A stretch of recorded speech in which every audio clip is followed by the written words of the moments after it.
السمكية خلوني أبدأ بيها. السمكية هو مرض جلدي، أسأل الله العظيم أن يعافي جميع من ابتلي به.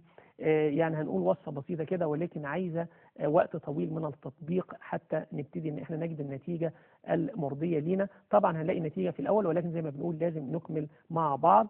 كوب من زيت الذرة، كوب من زيت الذرة زائد كوب من زيت الخروع، كوب من زيت الخروع زائد 5 معالق من زيت إكليل الجبل.